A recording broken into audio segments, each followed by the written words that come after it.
উৎখাত উৎখাত উৎখাত দুর্নীতিবাজ আমলারা হুঁশিয়ার সাবধান দুর্নীতিবাজ আমলারা তরি তরি তরি না এতলে মোরা তরি না তরি তরি তরি না তরি তরি তরি না এতলে মোরা তরি না তরি তরি তরি না তরি তরি তরি না এতলে আবার ছাড়ি না তরি তরি তরি না প্রতিবাদের প্রশাসন হুঁশিয়ার সাবধান প্রতিবাদী প্রশাসন হুঁশিয়ার সাবধান দালাল উপদেষ্টারা হুঁশিয়ার সাবধান দালাল উপদেষ্টারা বাংলাদেশে দালালি চলবে না চলবে না বাংলাদেশে দালালি হতে দেওয়া হবে না এই জুলাই নিয়ে কোটা এই কোটা স্লোগান হবে কোটা স্লোগান হবে কোটা স্লোগান হবে কোটা না মেধা মেধা মেধা এই জুলাই নিয়ে বাণিজ্য চলবে না চলবে না এই জুলাই নিয়ে কোটা হতে দেওয়া হবে না জুলাই নিয়ে কোটা হতে দেওয়া হবে না চলছে জুলাই চলবে বিপ্লবীরা লড়বে এই জুলাই চলবে চলছে জুলাই চলবে বিপ্লবীরা লড়বে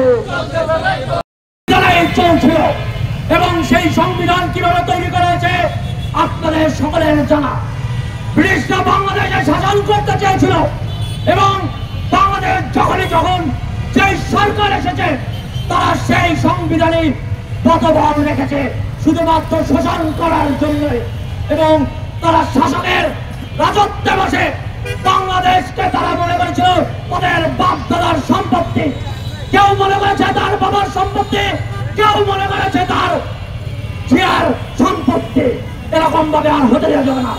বর্তমান সময়ে আমরা দেখছি যে একটি দল এই অন্তর্বর্তীকালীন সরকারকে প্রেসারাইজ করছে, ডক্টর ইউনূসকে লন্ডনে পর্যন্ত নিয়ে যেতে বাধ্য করেছে। আমরা এই বাংলাদেশ চাই না। কিভাবে বিএনপির নেতা কর্মীরা ডক্টর ইউনূস সাহেবকে প্রশ্নবিদ্ধ করে, আমরা দলের নাম নিতে চাইনি, তারপরও চলে আসে কথার প্রসঙ্গে। কারণ এটি জনগণের সামনে প্রতীয়মান কিভাবে শুধুমাত্র নির্বাচন বলে একটি দল গলা ফাটিয়ে দিচ্ছে। শুধু নির্বাচনের জন্যই কি আমরা জীবন দিয়েছিলাম? কখনোই না।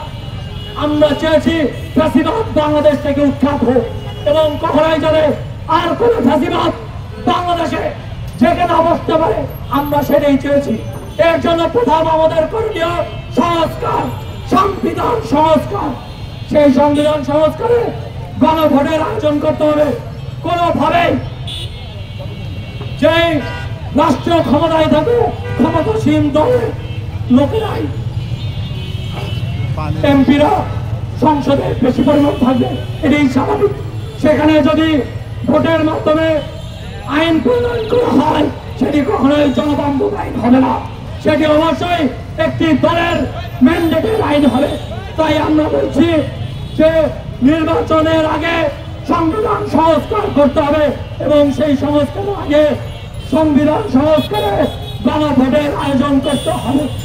দ্বিতীয়ত আমরা বলছি যে আমলারা রয়েছে আমাদের এই বাংলাদেশের হৃৎপিণ্ড হয় সচিবালয়কে, সেই সচিবালয় থেকে আওয়ামী লীগের দোষরদেরকে অতি বিলম্বে অপসারণ করতে হবে এবং তাদেরকে শাস্তির আওতায় আনতে হবে। ধন্যবাদ।